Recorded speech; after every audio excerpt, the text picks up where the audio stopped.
তো অ্যাকচুয়ালি তোমরা রক্ত সংবহনতন্ত্র বলতে কি বুঝো? এটা হচ্ছে যে তন্ত্রের মাধ্যমে অ্যাকচুয়ালি সারা দেহে রক্ত প্রবাহিত হয়, ওটাই হচ্ছে রক্ত সংবহনতন্ত্র। নর্মালি রক্ত সংবহনতন্ত্র বলতে আমরা কি বুঝি? এটা হচ্ছে আমাদের বডিতে অনেকগুলো তন্ত্র থাকে, যেমন পরিপাকতন্ত্র, রক্ত সংবহনতন্ত্র, রেচনতন্ত্র, তেমনি ঘাসফড়িংয়ের দেহেও কিন্তু এরকম তন্ত্র আছে। তো রক্ত সংবহনতন্ত্র নামে একটা তন্ত্র আছে, যে তন্ত্রের মাধ্যমে সারা দেহে রক্ত প্রবাহিত হয়, ওটাই হচ্ছে রক্ত সংবহনতন্ত্র। সো রক্ত সংবহনতন্ত্রে কী কী অঙ্গ থাকতে পারে? যেমন হৃদযন্ত্র থাকতে পারে, হৃদযন্ত্র, এটাকে হৃদপিণ্ডও বলে, আমরা নর্মালি হৃদপিণ্ড বলে থাকি, তো ঘাসফড়িংয়ের ক্ষেত্রে আমরা হৃদযন্ত্র বলি। প্লাস আর কি কি থাকে? রক্তনালী। যেমন রক্তনালী বলতে আমরা কি কি বুঝি? ধমনী, ঠিক আছে, শিরা। তো নর্মালি তন্ত্র বলতে আমরা কি বুঝি? যেখানে অনেকগুলো অঙ্গ থাকে, অনেকগুলো অঙ্গ মিলে তন্ত্র হয়। তো এটা যেহেতু একটা রক্ত সংবহন তন্ত্র, তাহলে রক্ত সংবহন তন্ত্রে অঙ্গ থাকবে, তাহলে অঙ্গগুলো কি কি? একটা হচ্ছে হৃদযন্ত্র, আর একটা হচ্ছে রক্তনালী। রক্তনালী বলতে আমরা মোটামুটি ধমনী আর শিরাকেই বুঝে থাকি। কৈশিক নালিকাও থাকে, এখানে কৈশিক জালিকাও লিখতে পারো, যে প্লাস কৈশিক জালিকাও লিখতে পারো। তো ঘাসফড়িংয়ের ক্ষেত্রে কি হয় এটা আমরা পরেই দেখতেছি। তো নর্মালি আমরা জানি যে তন্ত্র মানে কি? যেখানে অনেকগুলো অঙ্গ থাকবে। তাহলে রক্ত সংবহনতন্ত্রের কি কি অঙ্গ থাকে? মেইন অঙ্গ যেটা, সেটা হচ্ছে হৃদযন্ত্র বা হৃদপিণ্ড, সাথে থাকে রক্তনালী, যে নালীর মাধ্যমে রক্ত পরিবাহিত হয়, ফর এক্সাম্পল ধমনী, শিরা এবং কৈশিক জালিকা, এগুলোর মাধ্যমে রক্ত কি হয়? প্রবাহিত হয় এটার ভিতর দিয়ে, রক্তনালীর ভিতর দিয়ে। আর থাকে হচ্ছে হৃদযন্ত্র, যেটা হচ্ছে মেইন অঙ্গ, যেটা রক্তকে পাম্প করে, এটা রক্তকে মূলত কী করে? পাম্প করে। এগুলাই মিলে হচ্ছে রক্ত সংবহনতন্ত্র। আর এই রক্ত সংবহনতন্ত্রের মাধ্যমেই তোমার সারা দেহে রক্ত প্রবাহিত হয়। তাহলে ঘাসফড়িংয়ের রক্ত সংবহনতন্ত্র কী হবে? যে তন্ত্রের মাধ্যমে সারা দেহে রক্ত প্রবাহিত হয়, ওটাই হচ্ছে রক্ত সংবহনতন্ত্র। এখন নর্মালি তোমাদেরকে আমি আগেও বলছি, সেটা হচ্ছে রক্ত সংবহনতন্ত্র মেনলি দুই ধরনের। একটা হচ্ছে মুক্ত রক্ত সংবহনতন্ত্র, আর একটা হচ্ছে বদ্ধ রক্ত সংবহনতন্ত্র। তোমরা জানো, এটা ফার্স্ট চ্যাপ্টারেও পড়ছো। রক্ত সংবহনতন্ত্র টু টাইপস, একটা হচ্ছে মুক্ত রক্ত সংবহনতন্ত্র, আর একটা হচ্ছে বদ্ধ রক্ত সংবহনতন্ত্র। মোটামুটি কি জানো তাও এখানে একটু ডিটেলস বলবো। তো প্রথমে আগে দেখো, আমি একটু ডেফিনেশন লিখতেছি, সংজ্ঞা লিখতেছি, যে মুক্ত রক্ত সংবহনতন্ত্রে তুমি বলতে কি বুঝো। তো আমি একটা সংজ্ঞা লিখতেছি, এটা তোমরাও লিখবে। আমি এটা এখানে বুঝিয়ে দেওয়ার চেষ্টা করবো। এখানে একটা সুন্দর একটা ফিগার রাখছি, এটা বুঝিয়ে দেওয়ার চেষ্টা করবো। প্রথমে আসো, মুক্ত রক্ত সংবহনতন্ত্র বলতে আমরা কি বুঝি। সেটা হচ্ছে যে রক্ত সংবহনতন্ত্রে, লিখো আমার সাথে সাথে, যে রক্ত সংবহনতন্ত্রে রক্ত সবসময় রক্ত বাহিকার মধ্যে আবদ্ধ না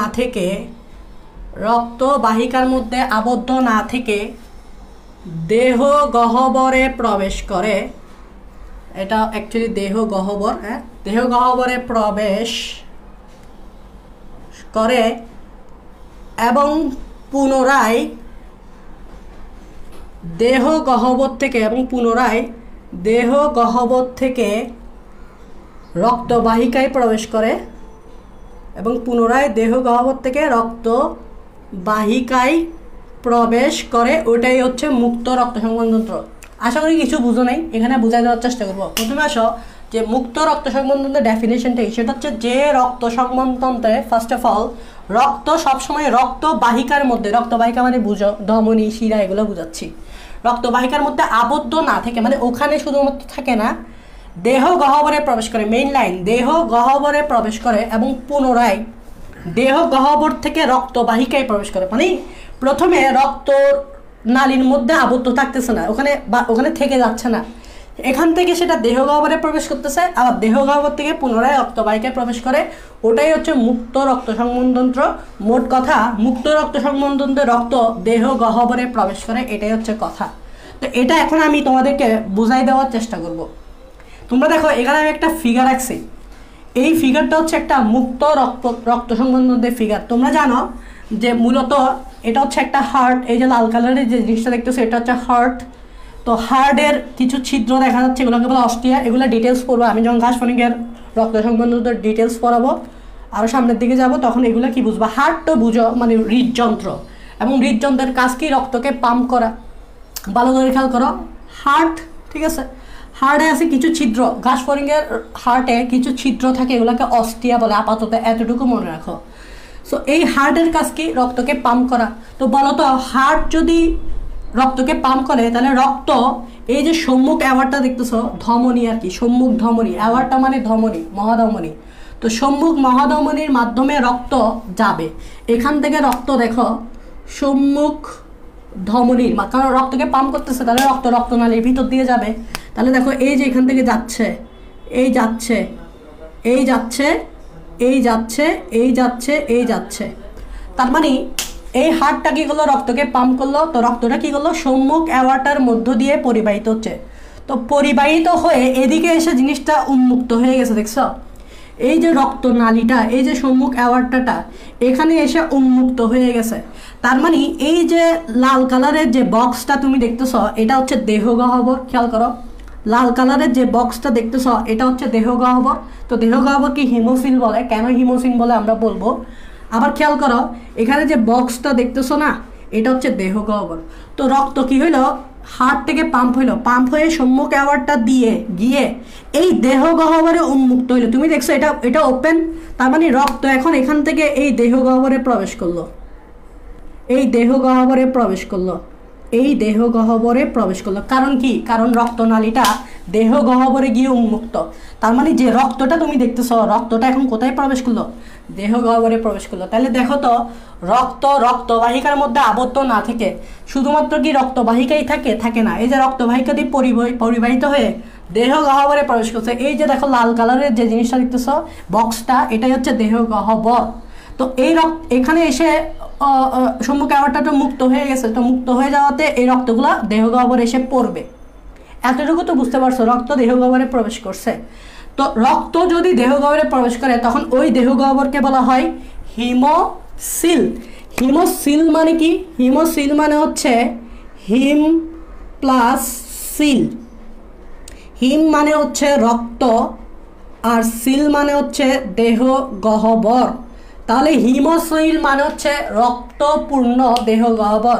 মানে যে দেহগহ্বরটা রক্ত দ্বারা পূর্ণ থাকে তাকে বলা হয় হিমোসিল। কারণ হিমোসিল ওয়ার্ডটাকে তুমি যদি ভাঙো তাহলে রক্ত প্লাস দেহগহ্বর, তাহলে যে দেহগহ্বর রক্ত দ্বারা পূর্ণ তাকেই বলা হয় হিমোসিল। যদি পরীক্ষা আসে এটাই লিখবা, যে দেহগহ্বর রক্ত দ্বারা পূর্ণ তাকে বলে হিমোসিল। তাহলে এটাকে আলাদাভাবে কেন রাখতেছি হিমোসিল? কারণ দেহগহ্বরে রক্ত প্রবেশ করতেছে, দ্যাটস ওয়াই এটার নাম দিছি আমরা হিমোসিল। এমনি বলিনি, দেহগহ্বরে রক্ত প্রবেশ করছে বিধে এটাকে হিমোসিল লাগতেছে। সো দেখো দেহগহ্বরে রক্তটা এখন তাহলে প্রবেশ করলো। তো একটু একটু খেয়াল করো, এই যে তোমরা দেহগহ্বরটা দেখতেছ, দেহগহ্বরে কিন্তু অনেকগুলো সেল থাকে না? যে দেহগহ্বর মানে কি, ধরো পৌষ্টিকতন্ত্র আছে, তারপর রেচনতন্ত্র আছে, তো ওখানে অনেকগুলো সেল আছে। তো তোমরা জানো যে এই দেহগহ্বরের সেলে লসিকা থাকে। তার মানে দেখো এখানে অ্যাকচুয়ালি খেয়াল করো, এখানে কিছু এরকম হলুদ কালারের কিছু পদার্থ থাকে। কোথায়? এই দেহগহ্বরে। ধরো এটা হচ্ছে তোমার লসিকা। এটাকে কি বলে? লসিকা। তোমরা সবাই মোটামুটি লসিকার নামটা শুনছো, লসিকা নামটা শুনছো। সেটা হচ্ছে একটা হলুদ কালারের পদার্থ। লসিকা হচ্ছে কি একটা হলুদ কালারের পদার্থ, ইংরেজিতে বলে লিম্ফ। ইংরেজিতে কি বলে?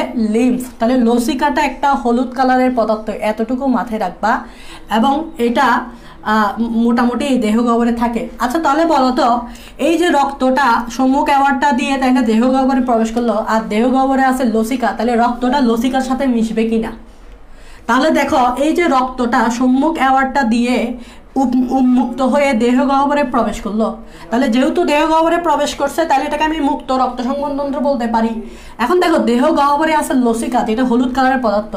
তো এই লসিকার সাথে তাহলে রক্তটা মিক্স হয়ে যাবে না? কারণ রক্তটা এখানে প্রবেশ করছে। তাহলে খেয়াল করো, রক্তটা এই লসিকার সাথে প্রবেশ করবে। খেয়াল করো, রক্তটা এই লসিকার সাথে মিক্স হবে, কারণ রক্তটা এখানে এসে পড়ছে দেহগহ্বরে, আর দেহগহ্বরে আছে লসিকা। তো রক্ত যখন লসিকার সাথে মিশবে তখন ওই রক্তকে আর রক্ত বলে না, তখন ওইটাকে বলা হয় হিমোলিম্ফ। এটাকে বলা হয় হিমোলিম্ফ। তাহলে ঘাস ফড়িংয়ের রক্ত একটি মুক্ত রক্ত সংবহনতন্ত্র এবং ঘাস ফড়িংয়ের রক্তকে রক্ত বলে না, এটাকে বলা হয় হিমোলিম্ফ। এখন যদি জিজ্ঞেস করা হয় তোমাকে হিমোলিম্ফ কেন বলে, কারণ হচ্ছে ঘাস ফড়িংয়ের যে রক্তটা আছে ওটা মূলত লসিকার সাথে মিক্স অবস্থায় থাকে। তাহলে দেখো তো এই দেহগহ্বরে লসিকা আছে অলরেডি, খেয়াল করো দেহগহ্বরে অলরেডি লসিকা আছে, আর এই সম্মুখ অ্যাওয়ারটা দিয়ে রক্তটা দেহগহ্বরে প্রবেশ করছে, তাহলে লসিকার সাথে মিশবে না। রক্তটা যখন লসিকার সাথে মিশবে তখন ওই রক্তটাকে বলা হয় হিমোলিম্ফ। তার মানে মনে রাখবা ঘাস ফড়িংয়ের রক্তকে হিমোলিম্ফ বলে। হিমোলিম্ফ বলে যদি বলে কেন, কারণ হিম মানে হচ্ছে রক্ত, খেয়াল করো হিম মানে হচ্ছে রক্ত আর লিম্ফ মানে হচ্ছে লসিকা। তাহলে হিমোলিম্ফ মানে হচ্ছে রক্তের সাথে লসিকা যখন মিশ্রিত অবস্থায় থাকবে। এবং মনে রাখবা ঘাস ফড়িংয়ের রক্ত কিন্তু আমাদের মতো না, ঘাস ফড়িংয়ের রক্ত হচ্ছে বর্ণহীন। একটু খেয়াল রাখবা, আমাদের রক্ত যেরকম লাল হয় না, ঘাস ফড়িংয়ের রক্ত কিন্তু লাল হবে না, কারণ ঘাস ফড়িংয়ের রক্ত হচ্ছে বর্ণহীন। এবং কেন বুঝতে পারতেছ, কারণ ঘাস ফড়িংয়ে হিমোগ্লোবিন থাকে না। আমি এই রক্তটা নিয়ে একটু পরে ডিটেলস বলবো, এই বাইরে যাও, রক্তটা নিয়ে কি বলবো আমরা, এই রক্তটাকে বর্ণহীন কেন বলতেছে, সেটা হচ্ছে এই রক্তে হিমোগ্লোবিন নাই, আর হিমোগ্লোবিন থাকলে আমরা জানি রক্ত লাল হয়। তো এই যে কারণে এখানে হিমোগ্লোবিন না থাকাতে এটা বর্ণহীন। আমি একটু পরে হিমোলিম্ফ নিয়ে একটু ডিটেলস বলবো, সমস্যা নাই। আচ্ছা, এতটুকু তো বুঝছো দেহগহ্বরে প্রবেশ করছে। এবার দেখো দেহগহ্বর থেকে পুনরায় দেহগহ্বর থেকে রক্তবাহিকায় প্রবেশ করবে। দেখো এটা হচ্ছে দেহগহ্বর, এবার রক্তটা আবার দেহগহ্বর থেকে দেহগহ্বর থেকে আবার রক্তবাহিকায় প্রবেশ করতে। আমি অ্যারো চিহ্ন দিচ্ছি, দেখো এই দেখো রক্তবাহিকায় প্রবেশ করতেছে, রক্তবাহিকায় প্রবেশ করে আবার হার্টে গেছে। এবং এটা কোন দিক দিয়ে কিসের মাধ্যমে গেছে, পশ্চাৎ অ্যাওয়ার্টা দিয়ে। কিসের মাধ্যমে গেছে, পশ্চাৎ অ্যাওয়ার্টার মাধ্যমে। আবার বুঝো, এই যে রক্তটা দেহগহ্বরে আছে, এবার রক্তটা কি করবে, এই পশ্চাৎ অ্যাওয়ার্টা দিয়ে ঢুকবে, পশ্চাৎ অ্যাওয়ার্টা দিয়ে ভিতর দিয়ে গিয়ে হার্টে যাবে। তাহলে দেখো পুনরায় দেহগহ্বর থেকে রক্তবাহিকায় প্রবেশ করে। তো এই ধরনের রক্ত সংবহনতন্ত্রকে বলে মুক্ত রক্ত সংবহনতন্ত্র। কারণ কি, কারণ হচ্ছে এখানে রক্তটা সারাক্ষণ রক্তবাহিকায় থাকতেছে না, এটা দেহগহ্বরেও এসে উন্মুক্ত হচ্ছে। আবার দেহগহ্বর থেকে এটা কোথায় যাচ্ছে, পশ্চাৎ অ্যাওয়ার্টা দিয়ে আবার হৃৎপিণ্ডে ফেরত যাচ্ছে। যেহেতু এটা দেহগহ্বরে এসে উন্মুক্ত হচ্ছে, তাই এটাকে বলে মুক্ত রক্ত সংবহন তন্ত্র। তো আশা করি বুঝতে পারছো ঘাস ফড়িংয়ের রক্তকে হিমোলিম্ফ বলে। কেন হিমোলিম্ফ বলে, কারণ ঘাস ফড়িংয়ের রক্তর সাথে লসিকা যুক্ত থাকে, আর লসিকা হলুদ কালারের একটা পদার্থ। তো লসিকার সাথে রক্তটা যুক্ত থাকে বিধায় ওই রক্তকে আমরা আমাদের নর্মাল রক্ত বলতে পারবো না, এটাকে বলবো হিমোলিম্ফ। লিম্ফ মানে লসিকা, হিম মানে হচ্ছে রক্ত। আর ওদের রক্ত আমাদের রক্ত সেম না, আমাদের রক্ত লাল, ওদের রক্ত হচ্ছে বর্ণহীন। কেন বুঝতেছ, কারণ ওদের হিমোগ্লোবিন নাই। এটা নিয়ে একটু পরে ডিটেলস বলবো। তার মানে ঘাস ফড়িংয়ের রক্ত যদি জিজ্ঞেস করা হয় কি টাইপসের, হিমোলিম্ফ রক্তকে কি বলে, হিমোলিম্ফ। আর ঘাস ফড়িংয়ের রক্ত সংবহনতন্ত্র কীরকম, এটা হচ্ছে মুক্ত। তার মানে হচ্ছে এটা হচ্ছে মুক্ত রক্ত সংবহন তন্ত্র। আশা করি পিকচারটা বুঝতে পারছো। আচ্ছা, এখন যদি আমি তোমাকে জিজ্ঞেস করি যে ঘাস ফড়িংয়ের যে রক্ত সংবহন তন্ত্রের কয়টা অংশ, একটু খেয়াল করো। আমি যদি জিজ্ঞেস করি ঘাস ফড়িংয়ের রক্ত সংবহন তন্ত্রের কয়টা অংশ, তাহলে তুমি কি বলবে?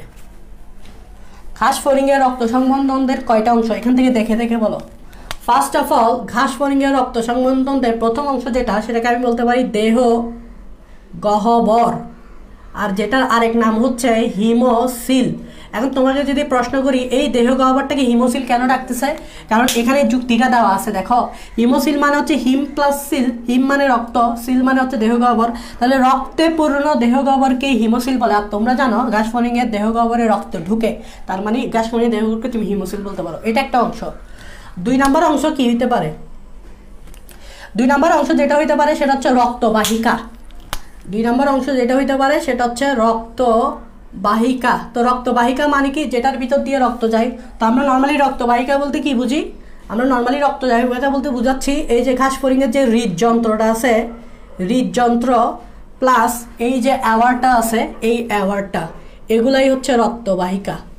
তাহলে খেয়াল করো, এই যে হার্ট, ঘাস ফড়িংয়ের হার্ট মানে হৃদযন্ত্র, আর এই যে সম্মুখ অ্যাওয়ারটা, পশ্চাৎ অ্যাওয়ারটা, এগুলো দিয়েই তো রক্ত বাহিত হয়। তো এগুলো হচ্ছে রক্তবাহিকা। আরেকটা অংশ কি, আরেকটা হচ্ছে হিমোলিম্ফ, মানে রক্ত যাবে কে, রক্তই যাবে, রক্ত মানে কি হিমোলিম্ফ, আলাদাভাবে কেন লাগতেছে আশা করি বুঝছো। আরেকটা অংশ হচ্ছে হিমোলিম্ফ, তার মানে ঘাস ফড়িংয়ের রক্ত সংবন্ধনের তিনটা অংশ থাকে। একটা হচ্ছে দেহগহ্বর মানে হিমোসিল, আরেকটা হচ্ছে রক্তবাহিকা মানে হৃদযন্ত্র প্লাস অ্যাওয়ার্টা, আরেকটা হচ্ছে হিমোলিম্ফ মানে রক্ত। এটাকে হিমোলিম্ফ কেন বলে আশা করি বুঝতে পারছো।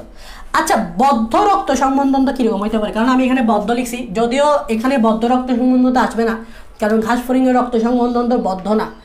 বদ্ধ রক্ত সংবন্ধন তো আমরা মানুষদের করডাটা পর্বের প্রাণীদের, এছাড়া আরও কিছু পর্বের প্রাণী আছে যাদের বদ্ধ রক্ত সংবন্ধন আছে, অ্যানিলিডা পর্বেরও আছে, আমাদেরও আছে। আমরা মানুষের কথা যদি বলি, যেমন মানুষ, তো বদ্ধ রক্ত সংবন্ধনটা যদি আমি তোমাকে জিজ্ঞেস করি তাহলে কি হবে, এটা দিয়ে বুঝাইতে পারবে তোমরা, এই ফিগারটা দিয়ে বুঝাইতে পারবে। সাপোজ খেয়াল করো, রক্তটা হার্টে দিয়ে, তো বদ্ধ রক্ত সম্বন্ধে হার্টে কোনো অস্ট্রিয়া থাকবে না, মানে এরকম কোনো ছিদ্র থাকবে না। ধরো এটা হচ্ছে আমাদের হার্ট, হ্যাঁ, এবং এখান থেকে রক্ত পাম্প হচ্ছে, খেয়াল করো, বোঝার জিনিস, মুখস্থের কিছু নেই, এখান থেকে রক্ত পাম্প হচ্ছে। তাহলে রক্তটা পাম্প হলে এদিক দিয়ে যাবে, এই যে অ্যারো চিহ্ন দিছি দেখো, এদিক দিয়ে গিয়ে, খেয়াল করো, গিয়ে এদিক দিয়ে আসবে। এবং এটা যদি উন্মুক্ত থাকে, খেয়াল করো, এটা উন্মুক্ত না এখন বর্তমানে, এটা উন্মুক্ত না, এটা যদি এখন উন্মুক্ত, তাহলে রক্তটা দেহগহ্বরে এসে পড়ে যাবে, রক্তটা তাহলে দেহগহ্বরে এসে পড়বে। কিন্তু আমি বলছি এটা হচ্ছে বদ্ধ মানে হচ্ছে রক্ত কখনো দেহগহ্বরে প্রবেশ করবে না, রক্ত সবসময় রক্তবাহিকায় এবং হৃৎপিণ্ডের মধ্যেই থাকবে, রক্ত কখনো দেহগহ্বরে প্রবেশ করবে না। তাইলে এটা যদি এভাবে উন্মুক্ত থাকে, তাহলে বলো তো রক্ত এখানে এসে পড়বে না। তো এই জন্য আমি এখানে কি করতে পারি, এই জন্য আমি এটা কানেক্ট করে দিতে পারি, খেয়াল করো, কানেক্ট করে দিলাম।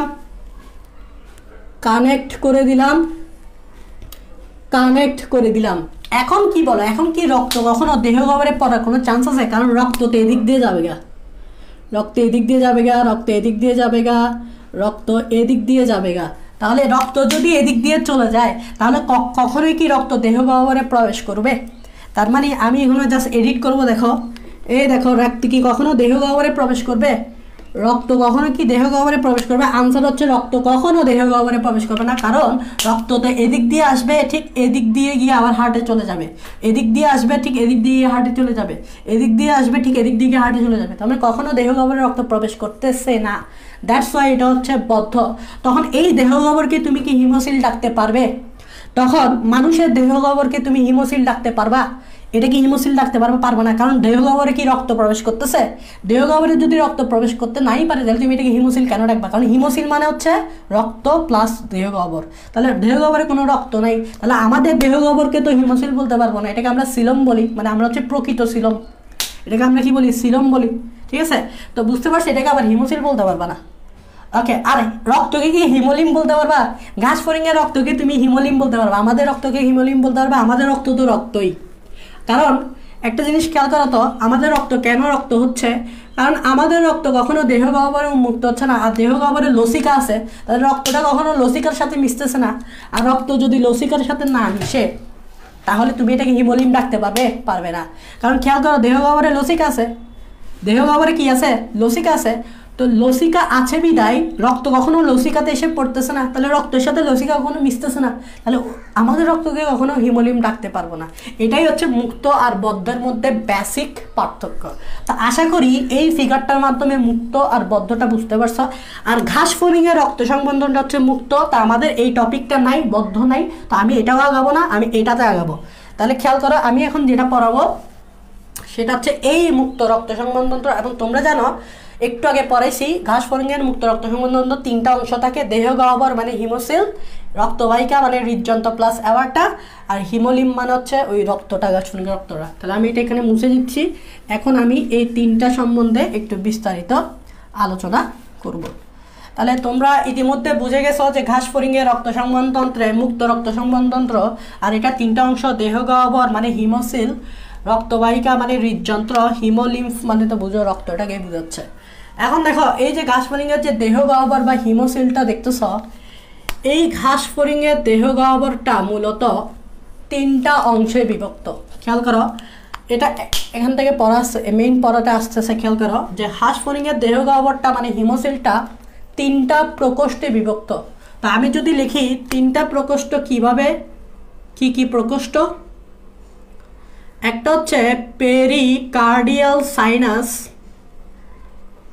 একটা হচ্ছে পেরিকার্ডিয়াল সাইনাস, আরটা হচ্ছে পেরিভিসেরাল সাইনাস, এগুলো আমি বুঝাবো। আরটা হচ্ছে পেরিনিউরাল সাইনাস। তোমরা সাইনাস মানে তো বুঝো তাই না?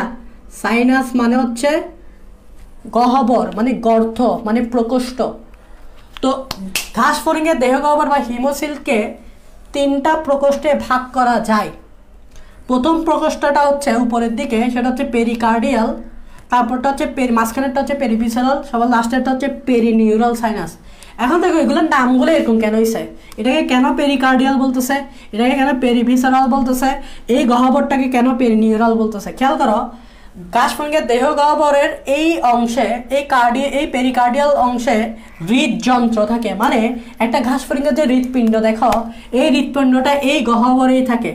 এখানে থাকে হৃদযন্ত্র বলবা, পিণ্ড বলবা না, ওদেরটা তো আর আমাদেরটা সেম না, তো একটু যন্ত্র বলবে, হৃদযন্ত্র।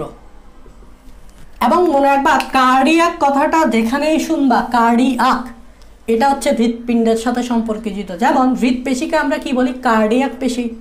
তার মানে হৃৎপিণ্ডর কথার সাথে যে ওয়ার্ডটা তুমি যুক্ত থাকবে এটা হচ্ছে কার্ডিয়াক, দ্যাটস ওয়াই এখানে হৃদযন্ত্র। আর ভিসেরাল কথাটা যেখানে পাবে মনে রাখবা এটা পৌষ্টিক নালীকে বোঝাচ্ছে। তার মানে এই গহ্বরে পৌষ্টিক নালী অবস্থান করে বিধায় এটার নাম এরকম হয়েছে। তাহলে এখানে থাকে পৌষ্টিক নালী। তাহলে ভিসেরাল কথাটা যেখানে পাবা সেটা অবশ্যই বুঝবে পৌষ্টিক নালী সম্পর্কিত। আর নিউরাল মানে তো বুঝতে পারতেছ, নিউরাল মানে হচ্ছে স্নায়ু থাকে না, স্নায়ু রজ্জু, নিউরন আর কি থাকে, নিউরন অবস্থান করে এই সাইনাসে। তার মানে দেখো ঘাস ফড়িংয়ের দেহ গহ্বরের হিমোসিল তিনটা অংশে বিভক্ত, তিনটি গর্তে বিভক্ত, প্রকোষ্ঠে বিভক্ত, pericardial sinus, perivisceral sinus and perineural sinus. এবং মনে রাখবা এই তিনটা প্রকোষ্ঠ কিভাবে সৃষ্টি হয়েছে, সেটা হচ্ছে এই তিনটা প্রকোষ্ঠ সৃষ্টি হয়েছে দুইটা পর্দার কারণে। তাহলে এখানে লেখো এই তিনটা প্রকোষ্ঠ কেন সৃষ্টি হয়েছে, সেটা হচ্ছে এই তিনটা প্রকোষ্ঠ সৃষ্টি হয়েছে দুটি পর্দার জন্য। একটা হচ্ছে পৃষ্ঠীয় পর্দা, আরেকটি হচ্ছে অঙ্কীয় পর্দা। তাহলে এখানে লিখতে পারো পৃষ্ঠীয় ও অঙ্কীয় পর্দা। পৃষ্ঠীয় ও অঙ্কীয় পর্দা দেহ গহ্বরকে তিনটি অংশে বিভক্ত করে। দেহ গহ্বরকে এই তিন অংশে বিভক্ত করে, এই তিন অংশে বিভক্ত করে। দেখা যাচ্ছে কি না দেখি তো।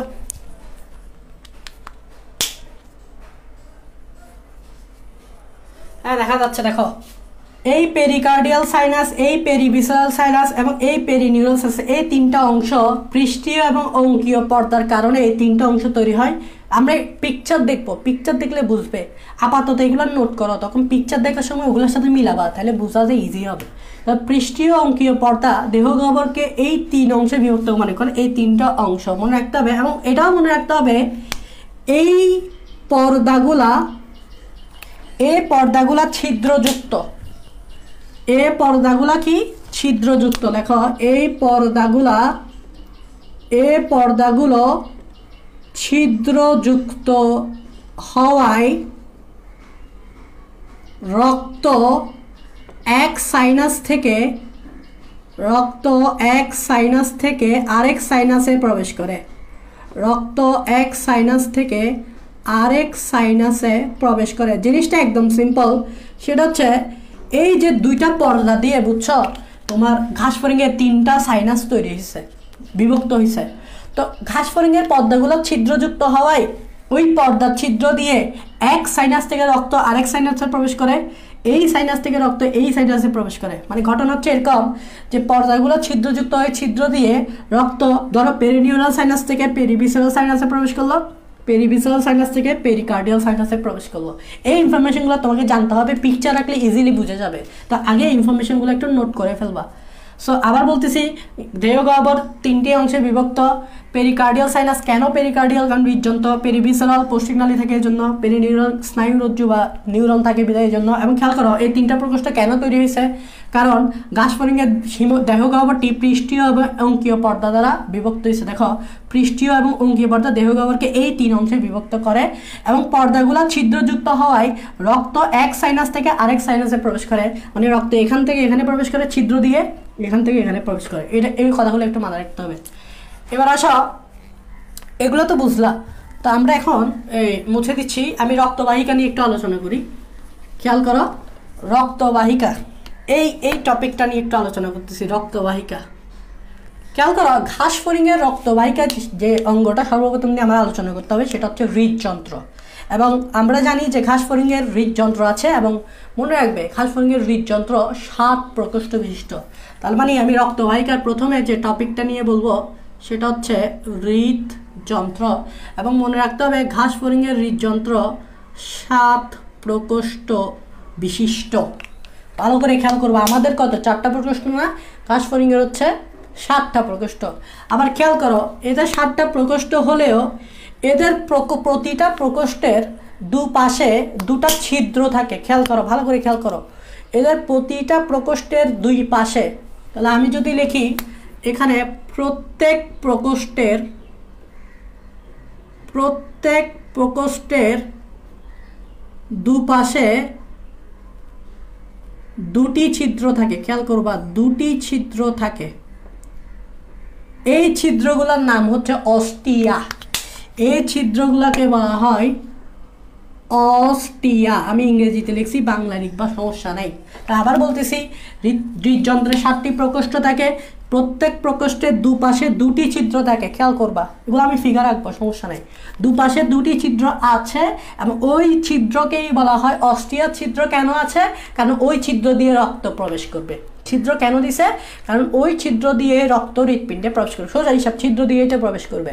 সো এই জন্য ঘাসফড়িংয়ের প্রত্যেক প্রকোষ্ঠের দুপাশে যদি ছিদ্র থাকে, আর ওই ছিদ্র দিয়ে রক্ত প্রবেশ করবে হৃৎপিণ্ডের ভিতরে, মানে প্রকোষ্ঠের ভিতরে। এতটুকু তো বুঝলা। এবার আর একটা জিনিস জানতে হবে, সেটা হচ্ছে ছিদ্রের মুখে। খেয়াল করবা, এই যে ছিদ্র আছে না, এবার আচ্ছা আমি লিখি এখানে, এই যে ছিদ্র আছে বা অস্টিয়া আছে, অস্টিয়ার মুখে, অস্টিয়া এর মুখে কপাটিকা থাকে। অস্টিয়ার মুখে কপাটিকা থাকে, তার মানে ছিদ্র তো আছে না, তো ছিদ্রের মুখ বরাবর কপাটিকা থাকে। কপাটিকার কাজ কি? কপাটিকার কাজ হচ্ছে, ধরো ঘাসফড়িংয়ের রক্তটা উপরের দিকে উঠলো, তো যে কোনো সময় ঘাসফড়িংয়ের রক্তটা আবার নিচের দিকে নেমে যেতে পারে। তো এই জন্য কপাটিকা বন্ধ থাকলে ঘাসফড়িংয়ের রক্তগুলো নিচের দিকে নামতে পারবে না। যেমন আমাদের কপাটিকা আছে না, আমাদের কি আছে? কপাটিকা আছে, সেমিলুনার কপাটিকা, ঠিক আছে, তারপর তারপরে বাইকাস্পিড কপাটিকা, ট্রাইকাস্পিড কপাটিকা। এগুলোর কাজ কি? এগুলোর কাজ হচ্ছে তোমার ধরো রক্ত প্রবেশে সাহায্য করা, অথবা রক্ত আবার ব্যাকওয়ার্ডে আসছে। মূলত কপাটিকার কাজ হচ্ছে রক্ত যাতে ব্যাকওয়ার্ডে না আসে, পেছনের দিকে না আসে, সেজন্য কপাটিকা মানে দরজাটা বন্ধ করে রাখে।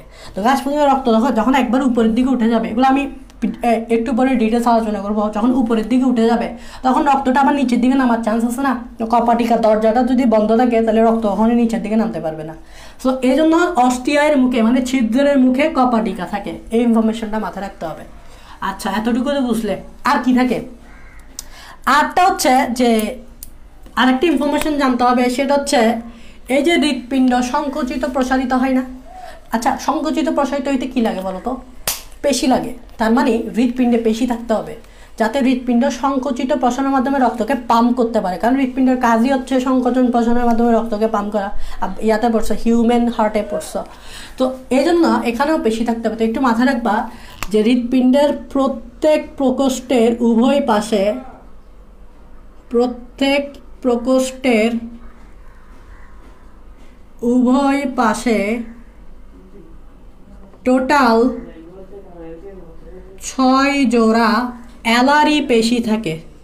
টোটাল 6 জোড়া অ্যালারি পেশি থাকে। আমি পিকচার রাখলে এগুলো সব কিছু বুঝে যাবে, বা এগুলো অ্যাকচুয়ালি কি এগুলো সব বুঝে যাবে। খেয়াল করো, অস্টিয়ার মুখে কপাটিকা থাকে এবং প্রত্যেক প্রকোষ্ঠের উভয় পাশে টোটাল কয় জোড়া? 6 জোড়া। এমসিকিউতে আসতে পারে। টোটাল 6 জোড়া অ্যালারি পেশি থাকে। তাহলে এই অ্যালারি পেশির কাজ কি? সেটা হচ্ছে অ্যালারি পেশি যদি সংকুচিত প্রসারিত হয় তাহলে হৃৎপিণ্ডও কিন্তু প্রসারিত সংকুচিত হতে পারবে। তাহলে এর কাজ হচ্ছে হৃৎপিণ্ডকে সংকোচন প্রসারণ করা। যেরকম আমাদের হৃৎপিণ্ড সংকুচিত প্রসারিত কেন হয়? কারণ আমাদের হৃৎপিণ্ড আছে হৃৎপেশি মানে কার্ডিয়াক পেশি। তেমনি ঘাসফড়িংয়ের হৃৎপিণ্ডতেও কি থাকবে? একটা পেশি থাকবে, 6 জোড়া অ্যালারি পেশি থাকবে পাশাপাশি। ওকে, সো এতটুকু বুঝতে পারছো হৃদযন্ত্র নিয়ে ইনফরমেশনগুলো তোমাদেরকে জানতে হবে। তারপর সেকেন্ড ওয়ান, সেটা হচ্ছে রক্তবাহিকা, রক্তনালী বাদ যাইছে। তাহলে আমরা এখন একটু রক্তনালী নিয়ে আলোচনা করব। তো ঘাসফড়িংয়ে রক্ত সংবহনতন্ত্রে অ্যাকচুয়ালি রক্তনালী বলতে একটাই, সেটা হচ্ছে অ্যাওয়ার্টা মানে মহাধমনী।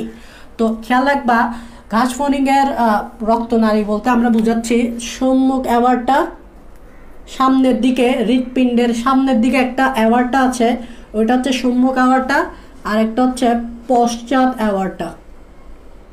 আরটা হচ্ছে কি? পশ্চাৎ অ্যাওয়ার্টা মানে কি? মহাধমনী। তাহলে শিরা নেই না? আচ্ছা, এটা মাথায় রাখবা। তো সামনের দিকে সম্মুখ অ্যাওয়ার্টা, হৃৎপিণ্ডের সামনের দিকে এবং হৃৎপিণ্ডের পেছনের দিকে। পশ্চাৎ মানে পেছনে, সম্মুখ মানে সামনে। হৃৎপিণ্ডের সামনে সম্মুখ অ্যাওয়ার্টা আর পশ্চাৎ মানে পেছনে। তাহলে হৃৎপিণ্ডের পেছনে হচ্ছে পশ্চাৎ অ্যাওয়ার্টা। এটাই হচ্ছে হৃদযন্ত্র নিয়ে ইনফরমেশন, মানে রক্তবাহিকা নিয়ে ইনফরমেশন। এগুলো একটু মাথায় রাখতে হবে। এগুলো আমরা পিকচার রাখলে কিন্তু ইজিলি বুঝে যাবো কোনটা কি। এতক্ষণ ধরে তো এগুলোই বলছি। তারপর হিমোলিম্ফ নিয়ে আমাদেরকে একটু আলোচনা করতে হবে। হিমোলিম্ফ, খেয়াল করো, এই হিমোলিম্ফ নিয়ে একটু আলোচনা করতে হবে। আমি কিন্তু হিমোলিম্ফ নিয়ে একটু মোটামুটি বলছিলাম, তাও এখানে একটু ডিটেলস বলতে হবে। খেয়াল করো যে হিমোলিম্ফটা আমি কেন ঘাসফড়িংয়ের রক্তকে হিমোলিম্ফ বলতেছি। কারণ হিমোলিম্ফ মানে হচ্ছে ধরো হিম প্লাস লিম্ফ। লিম্ফ মানে হচ্ছে লসিকা, আর হিম মানে হচ্ছে রক্ত। যেহেতু ঘাসফড়িংয়ের রক্তটা দেহ গহ্বরে গিয়ে লসিকার সাথে মিশে যায়, তাই ঘাসফড়িংয়ের রক্তকে আমরা রাখতে পারি হিমোলিম্ফ নামে। হিমোলিম্ফ মানে হচ্ছে হিম মানে রক্ত এবং লসিকা মানে তো লসিকা, এটা হলুদ কালারের পদার্থ। তো ঘাসফড়িংয়ের রক্ত কিন্তু আমাদের মতো লাল হবে না, কারণ মাথায় রাখতে হবে ঘাসফড়িংয়ের রক্ত বর্ণহীন। ঘাসফড়িংয়ের রক্ত কি? বর্ণহীন। এবং মাথায় রাখতে হবে এদের রক্তে কিন্তু আমাদের মতো প্লাজমা থাকবে। এদের রক্তে কি থাকবে? বর্ণহীন প্লাজমা প্লাস বর্ণহীন রক্তকণিকা প্লাস বর্ণহীন রক্তকণিকা। এদের রক্তকণিকাকে বলা হয় হিমাটোসাইট। এদের রক্তকণিকাকে কি বলে? হিমাটোসাইট। তাহলে খেয়াল করো বর্ণহীন, মাথায় রাখবা। এবং ওদের রক্তেও কিন্তু আমাদের মতো প্লাজমা থাকবে এবং রক্তকণিকা থাকবে, তবে ওদের রক্তে বর্ণহীন প্লাজমা থাকবে এবং বর্ণহীন রক্তকণিকা থাকবে। এটা একটু মাথায় রাখতে হবে। এবং খেয়াল করো ওদের রক্ত বর্ণহীন কেন, এটাই হচ্ছে কোয়েশ্চেন। কারণ ঘাসফড়িংয়ের রক্তে হিমোগ্লোবিন থাকে না। এটা হচ্ছে খুবই ইম্পর্টেন্ট জানাটা। হিমোগ্লোবিন থাকে না। নর্মালি আমরা বলে থাকি যে রক্তে কি থাকে? হিমোগ্লোবিন থাকে, কিন্তু দেখো ঘাসফড়িংয়ের রক্তে কখনোই তুমি হিমোগ্লোবিন পাবে না। আর হিমোগ্লোবিন হচ্ছে লাল কালারের একটা রঞ্জক পদার্থ। তো হিমোগ্লোবিন যদি না থাকে এজন্য ঘাসফড়িংয়ের রক্ত লাল হয় না। অ্যাকচুয়ালি ঘাসফড়িংয়ের রক্ত কি হয়? কালারলেস হয়। কারণ শুধুমাত্র হিমোগ্লোবিন না, অন্য কোনো রঞ্জক পদার্থ থাকতে পারতো, তো কোনো রঞ্জক পদার্থ থাকে না। মাথায় রাখবা হিমোগ্লোবিন এছাড়া কোনো রঞ্জক পদার্থ থাকে না। কোনো রঞ্জক পদার্থ থাকে না। কোনো রঞ্জক পদার্থ থাকে না। শুধুমাত্র হিমোগ্লোবিন না, অন্য কিছুও তো থাকতে পারতো। হিমোগ্লোবিনের হিমোগ্লোবিনের কালার তো লাল, অন্য কিছুও তো থাকতে পারতো নীল কালারে সেই। তো কোনো রঞ্জক পদার্থ থাকে না, দ্যাটস ওয়াই ঘাসফড়িংয়ের রক্তে বর্ণহীন। এখন বলো তো যদি ঘাসফড়িংয়ের রক্তে হিমোগ্লোবিন না থাকে তাহলে কি সমস্যা হতে পারে? সেটা হচ্ছে ঘাসফড়িংয়ের রক্তে যেহেতু হিমোগ্লোবিন নাই, তাই ঘাসফড়িংয়ের রক্ত অক্সিজেন এবং কার্বন ডাইঅক্সাইড পরিবহন করতে পারবে না। কারণ তোমরা জানো হিমোগ্লোবিনের কাজ হচ্ছে অক্সিজেন এবং কার্বন ডাইঅক্সাইড পরিবহন করা। তো যেহেতু ঘাসফড়িংয়ের রক্তে কোনো হিমোগ্লোবিন নাই, তাহলে এই রক্তটা অক্সিজেন কার্বন ডাইঅক্সাইড পরিবহন করতে পারবে না। পরিবহন করতে পারবে না অর্থাৎ শ্বসনে কোনো ভূমিকা রাখবে না। অর্থাৎ শ্বসনে কোনো ভূমিকা রাখবে না। এখন যদি জিজ্ঞেস করে কেন, তাহলে এই যে সিম্পল আনসার, সেটা হচ্ছে ঘাস ফড়িংয়ের রক্তে হিমোগ্লোবিন নাই, আর হিমোগ্লোবিনের কাজই তো অক্সিজেন আর কার্বন ডাইঅক্সাইড পরিবহন করা। যেহেতু আর হিমোগ্লোবিন নাই, তাহলে এ আর কোত্থেকে অক্সিজেন আর কার্বন ডাইঅক্সাইড পরিবহন করতে পারবে? আর তোমরা জানো অক্সিজেন কার্বন ডাইঅক্সাইড যদি পরিবহন করতে না পারে, তাহলে শ্বসনে কোনো ভূমিকা রাখবে না, কারণ শ্বসন হইতে হইলে তোমার অক্সিজেন লাগবে, তাহলে অক্সিজেনটা তো হিমোগ্লোবিন আনতেছে না, হিমোগ্লোবিন নাই, তাই আনতে রক্তটা এই অক্সিজেন সাপ্লাই দিতে পারতেছে না, আর অক্সিজেন সাপ্লাই দিতে না পারলে রক্ত শ্বসনে কোনো ভূমিকা রাখবে না। তাহলে জিজ্ঞেস করতে পারে ভাইয়া তাহলে এই ঘাস ফড়িং কীভাবে তাহলে তার শ্বসন কার্যটা সম্পাদন করে, বা ঘাস ফড়িং কীভাবে তার অক্সিজেনটা আনে বাইরে থেকে? সেটা হচ্ছে ওই যে আমি তোমাদেরকে পড়েছিলাম শ্বাসরন্ধ্র। ঘাস ফড়িংয়ের বডিতে টোটাল 10 জোড়া শ্বাসরন্ধ্র থাকে, ওই শ্বাসরন্ধ্র ছিদ্র দিয়েই তো অক্সিজেন প্রবেশ করে। তাহলে মনে রাখবা অক্সিজেনের উৎস হচ্ছে শ্বাসরন্ধ্র, নট রক্ত। আমাদের রক্ত কিন্তু অক্সিজেনটা পরিবাহিত হয় হিমোগ্লোবিনের মাধ্যমে, তাই আমাদের রক্ত শ্বসনে ভূমিকা রাখে, কিন্তু ওদের রক্তে হিমোগ্লোবিন নাই বিধায় ওদের রক্ত শ্বসনে ভূমিকা রাখে না। তাইলে কীভাবে শ্বসনের অক্সিজেনটা আসে? ওই যে শ্বাসরন্ধ্র, 10 জোড়া শ্বাসরন্ধ্র বলেছি, ওই ছিদ্র দিয়েই তো অক্সিজেন প্রবেশ করে। ওইটাই মূলত ওভাবেই ওইটাই হচ্ছে অক্সিজেনের উৎস। তো আশা করি বুঝতে পারছো, এই কথাগুলো মাথায় রাখতে হবে। আর বইয়ে একটু হিমোলিম্ফের কাজ আছে, কাজগুলো পড়তে হবে। তো নর্মালি এটা কিন্তু হিমোলিম্ফের নর্মালি আমাদের রক্তের কাজ কিন্তু এটা আমাদের রক্তের কাজ কিন্তু এটা, কিন্তু এটা ঘাস ফড়িংয়ের রক্তের কাজ হইতে পারতেছে না, কারণ ঘাস ফড়িংয়ের রক্তে হিমোগ্লোবিন নাই। কিন্তু ঘাস ফড়িংয়ের রক্ত অন্য কাজ করে থাকে, যেমন শ্বেত রক্তকণিকা কী করে? জীবাণুকে মারে। অনুচক্রিকা কী করে? তোমার রক্ত জমাট বাঁধে, ঠিক আছে না? তারপর আমি যদি বলি এই রক্ত দিয়ে বিভিন্ন খাদ্যবস্তু পরিবাহিত হয়, তাহলে হিমোলিম্ফের কাজ এটা বাদে বাকি যে কাজগুলো থাকে রক্তের আর কি, যেমন রক্তে যে অনুচক্রিকা থাকে, রক্ত জমাট বাঁধে, এখানেও সেটা করবে। তারপর রক্তের যে কি থাকে শ্বেত রক্তের কাছে জীবাণুর বিরুদ্ধে লড়াই করে, এটার ক্ষেত্রে সেটা করবে। শুধুমাত্র এটা করতে পারবে না, কারণ এর হিমোগ্লোবিন নাই, এটা মাথায় রাখতে হবে। বাকিগুলো করতে পারবে, খাদ্যবস্তু পরিবাহিত করতে পারবে। এটাই হচ্ছে হিমোলিম্ফ। এটা নিয়ে তোমাদের একটু জানার দরকার ছিল। সো বইও দেখবে এগুলো।